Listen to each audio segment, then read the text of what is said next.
Hello guys, welcome back to the channel the accounts वाला। तो आज हम शुरू करने जा रहे हैं फंड बेस्ड अकाउंटिंग। क्या होता है, क्यों बनाया जाता है, कैसे किया जाता है इसका ट्रीटमेंट, आज सब कुछ बताऊंगा आपको। ठीक है, तो चलिए स्टार्ट करते हैं।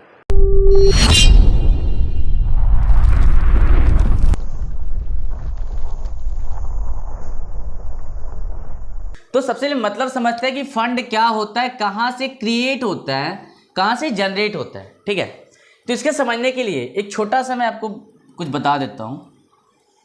मान लेते हैं कि ये हमारा एक ऑर्फनेज है। ऑर्फनेज मतलब अनाथ आश्रम। ठीक है, और इस ऑर्फनेज में एक दिन प्रोग्राम होता है। किसी दिन एक प्रोग्राम हुआ और उस प्रोग्राम में एक चीफ गेस्ट आता है, और चीफ गेस्ट का नाम है, मान लेते हैं कि सचिन तेंदुलकर। ये आ गए यहाँ पे। तो जब सचिन तेंदुलकर यहाँ पर आते हैं तो इन्होंने क्या कहा कि यहाँ के जो भी बच्चे हैं उनको खेलने के लिए एक ग्राउंड बनाया जाए, और उस ग्राउंड का जितना भी पैसा लगेगा उसको बनाने में, वो सारा का सारा पैसा मैं दूंगा। तो इन्होंने क्या किया कि इस समय इनको 10 लाख रुपए दे दिए, यानी 10 लाख रुपये इनको यहाँ पे मिल चुका है। अब अगर 10 लाख रुपए इस ऑर्गेनाइजेशन को मिल गया है तो यह ऑर्गेनाइजेशन इस 10 लाख को कहाँ दिखाएगा? सिंपल सी बात है भाई, अगर 10 लाख रुपए मिला हुआ है तो क्योंकि ऑर्गेनाइजेशन के लिए लायबिलिटीज़ होता है, तो लायबिलिटीज़ अगर होता है तो कहीं ना कहीं बैलेंस शीट के लायबिलिटी साइड में दिखाया जाएगा। ये तो पता होगा सभी को, लायबिलिटी साइड में आएगा। लेकिन क्योंकि ये स्पेसिफिक पर्पस के लिए मिला हुआ है ना, तो जब तक मैं ग्राउंड ना बनवा लूँ तब तक ये मेरी लायबिलिटीज ही होगा। तो सीधा सीधा इसमें पूछा क्या जाता है कि भाई अगर आपको स्पेसिफिक डोनेशन मिला हुआ है या फिर स्पेसिफिक कोई फंड मिला हुआ है, जैसे यहाँ पर ये पैसा मिला हमको, तो एक तरह से हमारा स्पेसिफिक फंड ही हो गया, तो हमको दिखाना क्या होता है? लायबिलिटी साइड में। लेकिन कभी कभी होता है क्या कि इसमें कुछ तिगड़म होता है। तिगड़म क्या होता है वो देख लो पहले। जैसे कि मान लेते हैं कि फंड ये बनाना हम लोग स्टार्ट किए ग्राउंड, तो ग्राउंड बनना स्टार्ट हो गया। अब वहाँ पे क्या होता है ना, कुछ पैसे तो यहाँ से हमारे जो फंड में है उस फंड में से कुछ पैसे जाएंगे अगर हम ग्राउंड बनाते हैं तो अगर इसमें से कुछ पैसा जाता है, हमारे पास फंड कितने का था इधर दिखा देता हूँ, 10 लाख रुपए का पहले से फंड था। ठीक है, मान लेते हैं ग्राउंड बनाते बनाते 4 लाख रुपए खत्म हो गए। तो अगर 4 लाख रुपए खत्म हो गए हमारे, तो कितना बचा? 6 लाख रुपए। अब क्या होता है, ग्राउंड मेरा बन रहा है, वहां से कुछ कोई आ रहा है। ठीक है, और आने जब वो आया तो क्या चल रहा है भाई, यहाँ पे ग्राउंड बन रहा है बच्चों का। अच्छा, बच्चों ग्राउंड बन रहा है खेलने के लिए, क्या बात है यार। एक काम करो, मेरी तरफ से भी 2 लाख रुपए ले लो और ग्राउंड को थोड़ा सा और बड़ा कर दो।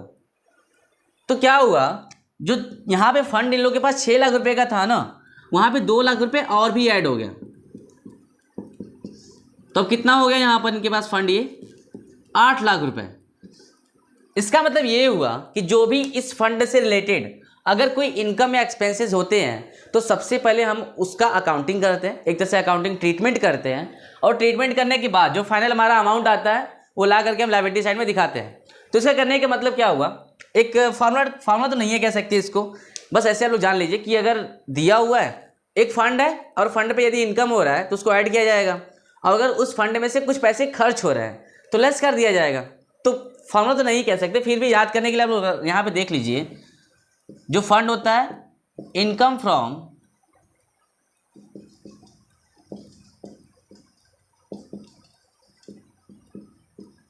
दैट फंड, अगर इनकम हुआ होगा इस वाले फंड पे तो ऐड कर देंगे, और अगर बाय द वे कोई खर्च हुआ है तो उसको माइनस कर दिया जाएगा, एक्सपेंसेस फ्रॉम दैट फंड। ठीक है,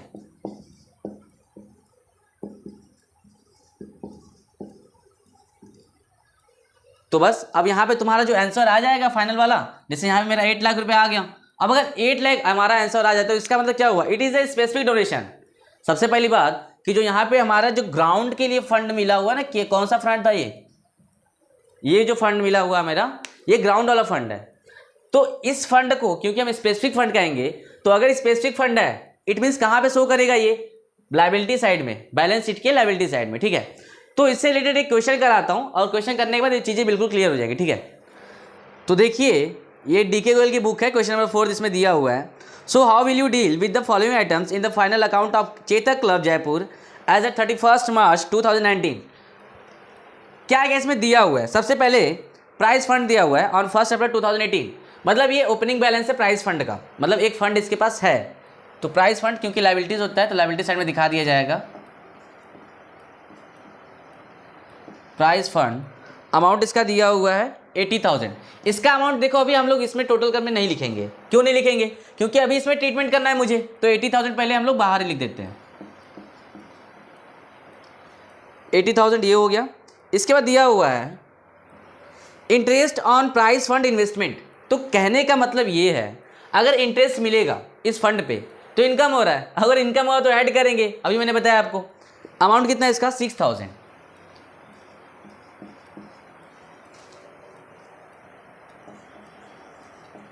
interest on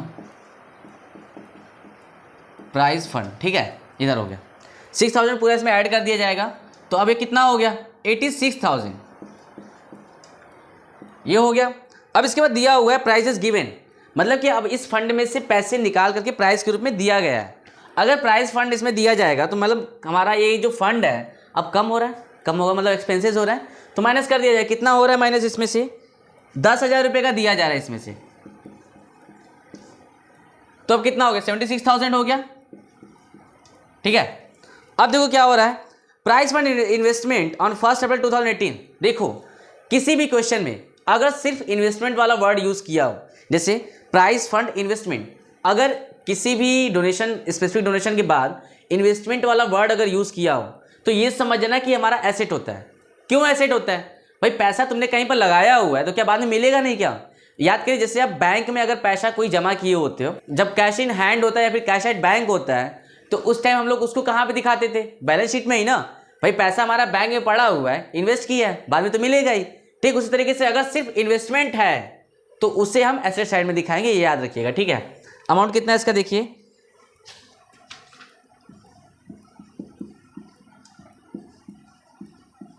price fund investment amount दिया इसका 60,000। ये पूरा बाहर चला जाएगा अमाउंट, ये अंदर रहेगा इधर का।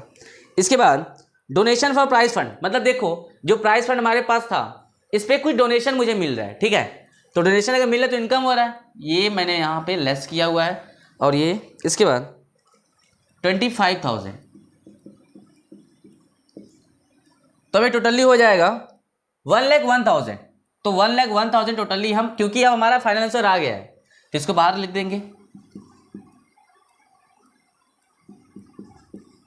ठीक है। किस चीज़ का हुआ था? ये सिर्फ डोनेशन मिला हुआ है, ये प्लस हो जाएगा। तो बस बिल्कुल इजी क्वेश्चन है आपका। देखो अच्छा ये ऐसा मत सोचना कि भाई ये तो बैलेंस शीट है और बैलेंस शीट का अमाउंट दोनों साइड का मैच करता है, तो मैच करता है भाई जिसमें सारी की सारी इन्फॉर्मेशन दी गई होती है। अब अगर थोड़ी सी इन्फॉर्मेशन दी गई है तो कहाँ से मैच कराओगे? सिर्फ आंसर लाना था, तुमको ये देखना था कि जो भाई प्राइस फंड है उसका फाइनल अमाउंट क्या आएगा, तो उसका फाइनल अमाउंट देखो यही आएगा 1,01,000, ठीक है। तो आई होप कि सभी को ये वीडियो समझ आया होगा। सो गाइस अगर आपको मेरी वीडियो अच्छी लगी हो तो प्लीज़ लाइक करिएगा, और अगर लगता है कि हाँ दूसरों तक भी पहुँचाना चाहिए तो यार शेयर कर देना भूलना नहीं, ठीक है। मिलते हैं अगले वीडियो में, आज के लिए धन्यवाद।